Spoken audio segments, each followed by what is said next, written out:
एक मूरखपुर नाम का गांव था। वहाँ रहता था मन्नू नाई। मन्नू की खुद की नाई की दुकान थी, पर मन्नू बहुत ही आलसी था। एक दिन उसके पास एक आदमी आता है। अरे मन्नू भाई, जरा बाल काट दो। तनिक हम बिजी हैं, बाद में आइएगा। अरे तुम तो सो ही रहे हो, कहाँ हो बिजी? अरे कहाँ ना, बिजी हैं, बाद में आइएगा, जाइए यहाँ से। एक दिन मन्नू की पत्नी दुकान पर आई और उसने देखा कि हमेशा की तरह मन्नू सो रहा है। सुनो भैया, जरा बाल काट दोगे?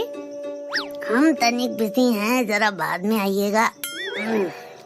क्या बिजी बिजी लगा रखी है, सारे दिन सोते रहते हो, उठो और जाओ यहाँ से। अरे अरे भगवान, मार क्यों रही हो? अरे अरे ये क्या कर रही हो? मैं जाता हूँ, छोड़ो। अरे रुको, निकलो यहाँ से, और जब तक कुछ पैसे कमा कर नहीं लाते घर मत लौटना। बड़े आए बिजी वाले। हाँ। मन्नू ने अपना सामान उठा लिया और वो चल पड़ा।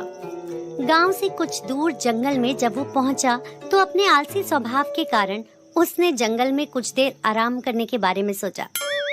मन्नू एक पेड़ के नीचे आराम कर ही रहा था, तभी वहाँ अचानक एक राक्षस आ गया और आके मन्नू के सामने खड़ा हो गया।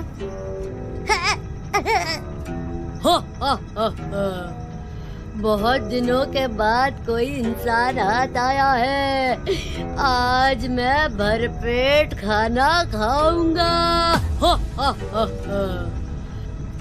ये तो मुझे मार ही देगा। मन्नू, हिम्मत से काम ले, कुछ सोच मन्नू, कुछ सोच। तभी मन्नू को कुछ सूझा। देखो, तुम यहाँ से चले जाओ, हमसे पंगा ना लो। तुम जानते नहीं हम कौन हूँ।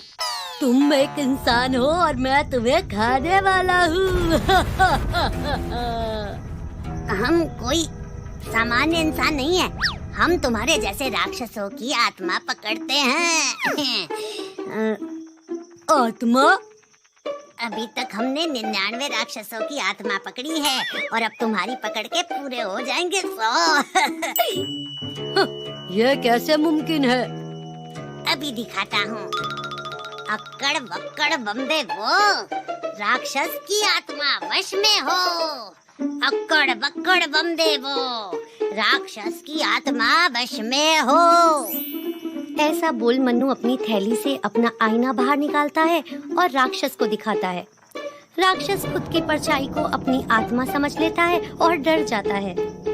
मुझे माफ कर दो, मुझे माफ कर दो, मैं चला जाऊंगा, कृपया करके मेरी आत्मा मुझको लौटा दो। मैंने तो पहले ही कहा था। बताओ अब कौन हुआ ताकतवर? भाई जी प्लीज हमें माफ कर दीजिए, मैं आपको जो चाहिए वो दूंगा, प्लीज हमारी आत्मा को छोड़ दीजिए। ऐसे कैसे जाने दूं? तुम्हारी आत्मा को पकड़ के हम इसे पंडित को दे देंगे, वो हमको बदले में 500 सोने के सिक्के देंगे। बस 500 में? मैं तो आपको पूरा का पूरा खजाना दे सकता हूँ। ये देखिए, इस पेड़ के नीचे बहुत सारा खजाना गड़ा हुआ है। अरे लेकिन इस खजाने को यहाँ से निकालेगा कौन? मैं निकालूंगा, आप जरा रुकिए। ये लीजिए आपका खजाना, आप सब ले जाइए। ये तो ठीक है, लेकिन ये बताओ कि इतना खजाना मैं अपने घर ले जाऊंगा कैसे? मैं ये खजाना आपके साथ आपके घर पहुंचा दूंगा। ठीक है। ये लीजिए, आपका घर आ गया। अभी तो मेरी आत्मा को छोड़ दीजिए। हाँ, क्यों नहीं, क्यों नहीं। रुको, अक्कड़ बक्कड़ बम्बे बो, राक्षस की आत्मा गायब हो। अक्कड़ बक्कड़ बम्बे बो, राक्षस की आत्मा गायब हो। और इस बार मन्नू ने अपने आईने की दूसरी बाजू की ओर राक्षस को दिखाया। ये देख राक्षस को लगा कि उसकी आत्मा मुक्त हो गई। शुक्रिया जी, आपका बहुत बहुत शुक्रिया। आगे से मैं कभी भी किसी इंसान को नहीं पकड़ूंगा।